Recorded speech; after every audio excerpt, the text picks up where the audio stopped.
Okay, so I was talking to somebody the other day, and I was like, hey, look me up on Facebook. And they said they didn't have one.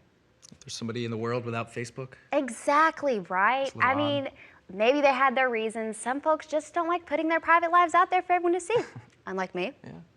Well, that's definitely not the case with our friend Fabs. He has got some great tips on dealing with the social networking giant, Facebook. Everyone is on Facebook. There's even a DoD directive basically saying, we the DoD embrace social media. Let's face it, your mom, your dad, your friends, your coworkers, your boss, your dog, your favorite soda, all your favorite TV shows, celebrities, bands, even that girl you had a crush on in the 4th grade. Hi. Holy! Everyone's on Facebook, and that's great. But the list of people on Facebook also includes hackers, spammers, identity thieves, and terrorist organizations. Well, so what?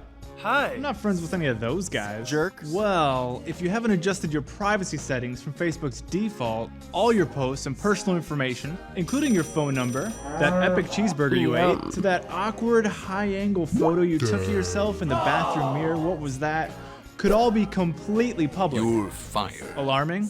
Maybe. Or maybe not. Shoot, that's just me being me. I ain't got nothing to hide. Hey, true that, but at least consider this. Ever set security questions for your bank account? Sometimes they're as simple as, what was your high school mascot? Or your first car? How easy would it be for identity thieves to get that information from your profile? Especially if it's completely public? And any information posted while in deployment, even stuff that doesn't violate OPSEC, could be harmful in the hands of the enemy. So let's make sure the only peeps on our profile are the people we trust. What's up? Step 1. Make sure personal info like status updates, photos, basically everything, is at least set to friends only. Beyond that, you can customize personal info even further, restricting some things to only family, or even disabling some information you want private, like political views or religion. There are further security options to control how people can find your profile. The military recommends restricting information like your complete friends list, workplace, and school to friends only. Well, what about my friends' friends? Well, let's say you keep an exclusive friends list. But we all know that guy that thinks Facebook is a popularity contest, approving every Johnny Sunshine that throws him a poke. Some of his friends might actually be phishers, and that's PH phishing, as in trying to hook your information to steal your identity. You can close that threat by limiting the access of friends' friends. Ever been Googled? It actually sounds a little violating. It probably is. You can actually prevent people from Googling your profile by disabling access to search engines. It's all here. I love Facebook. I do. Gross. How else would I let my friends know I went to the gym? Every single time I go to the gym. But if you want to keep your information between your friends, and not every scumbag on the internet, tighten your security settings from the incredibly lax Facebook default. Tell your friends, not the world. Go out and play. Thanks, Fabs.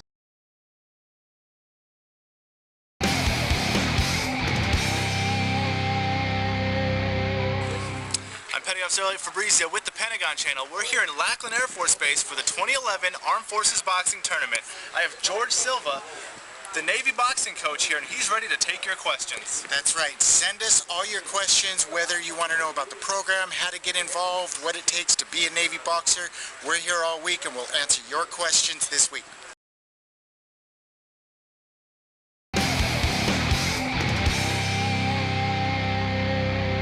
I'm Petty Officer Elliot Fabrizio with the Pentagon Channel here at the 2011 Armed Forces Boxing Tournament. A few days ago, we asked you to send in your questions and we would have Navy coach George Sylva answer them for you. You did that and I have them right here and we're going to ask them. All right, George, Philip Hooks wants to know, when you're a Navy boxer, are you stationed on base or do you still tour? Well, that's a great question, Philip, and thank you for sending it in. When you're a Navy boxer, you still tour. What happens is you go through the Navy sports office and you apply, and then you come to one of the 2 tryouts held in Virginia or San Diego, and then once you're selected from there, you can come to camp, which means camp lasts anywhere between 6 and 8 weeks. We prepare for the Armed Forces Championships at that point.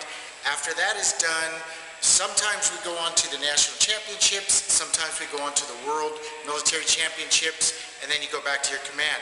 But it is not a 12-month out of the year program, it's only 3 or 4 months at the most.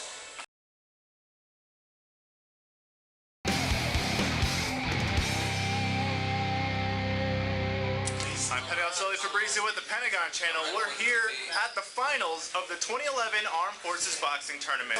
The winner of these fights will take the gold in their weight class. The Pentagon Channel is on location here at Lackland Air Force Base to bring you all the action. The United States Army.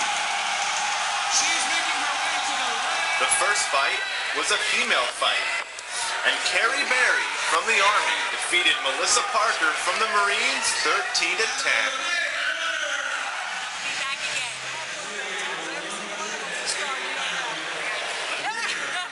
5 years it took to get that fight with you. What's your gold medal look like? Can we see it? Yeah, sure. What really counts though for me is the wraps. I always have a piece of the wraps. I probably have 40 so pieces of wraps. All meshed together. Who knows, maybe I'll make it into a stuffing for a blanket one day when I'm 80 years old in my nursery home. That's kind of gross. Up next, John Franklin from the Army punished Alex Diaz from the Marines, winning 15-2. I could have gone in there with a little bit more aggression, pressed them on more a little bit, and just give it a little bit more, you know? There's always that little bit you can always give.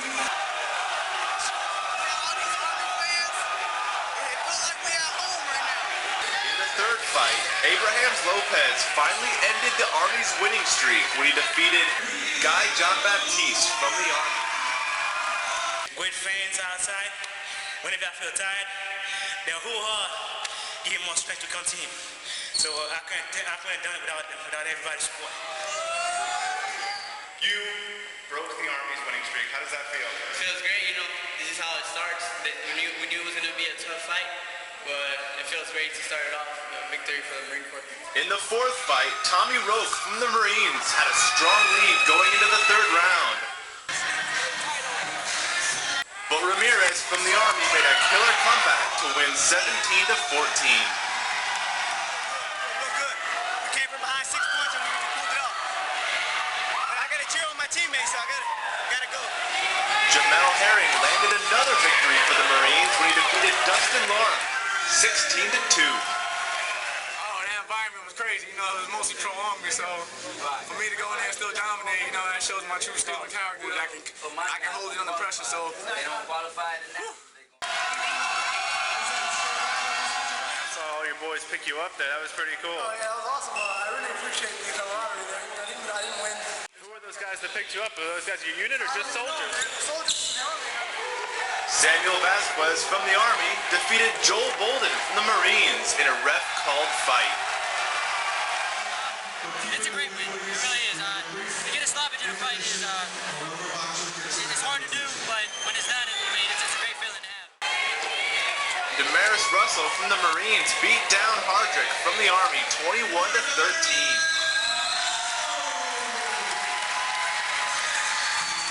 Jeffrey Spencer from the Army defeated the Navy's last fighter, Brandon Wicker, 12-2.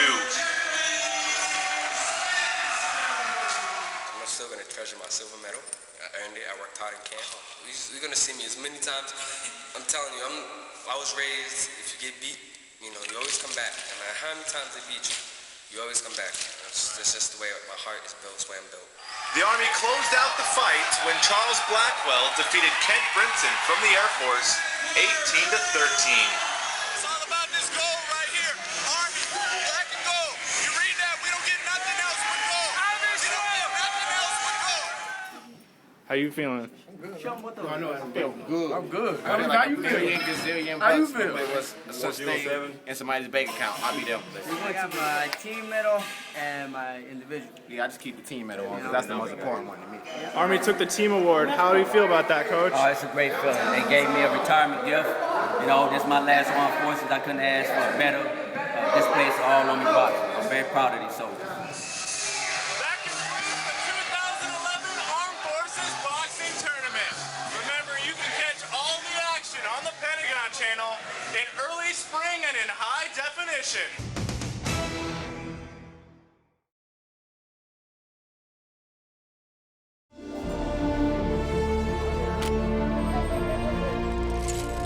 We take stuff that already exists and then modify it. You have to figure things out, you know, when you don't have any hands or legs. If I finish, I'll win. You never get a good enough reason to stop.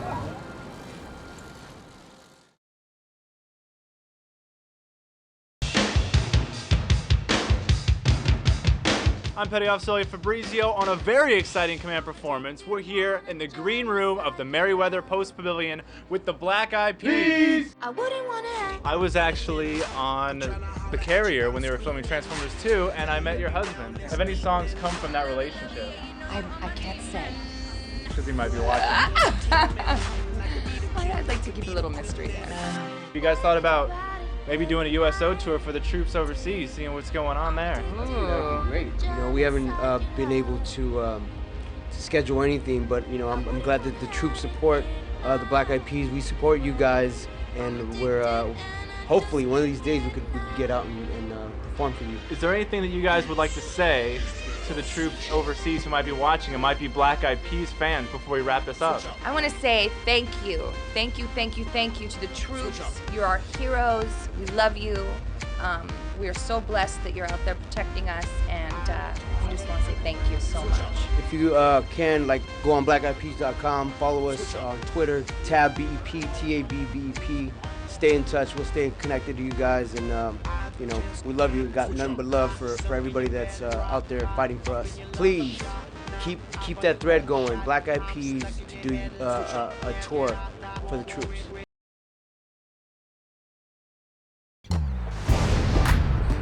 The annual Wilderness Challenge is a grueling 50-mile course through some of West Virginia's toughest terrain. The two-day race is made up of 5 legs of running, biking, hiking, and paddling. Day 1 includes an 8K or 5-mile run, plus 13 miles of whitewater rafting. Day 2 is 10 miles of biking, a 7-mile ducky race using a combination raft, canoe, and kayak, and the last event, a 15-mile hike. It's a lot of fun, but it's tough to get through. The first challenge, an 8K run. Runners will face steep hills on the edge of the New River Gorge. For tourists, the view is magnificent. For runners, dangerous. They must exercise caution and patience as they battle others, determined to have the best time on record. In order to move on to the next challenge, every team member must cross the finish line. Buses transport competitors to the starting line. The 4-member teams must include a female. Every service is represented, including active duty, retirees, and wounded warriors. This year, there are 32 teams competing. Air Force has 1, Coast Guard 3, Marines 5, Army 6, and Navy has 17 teams.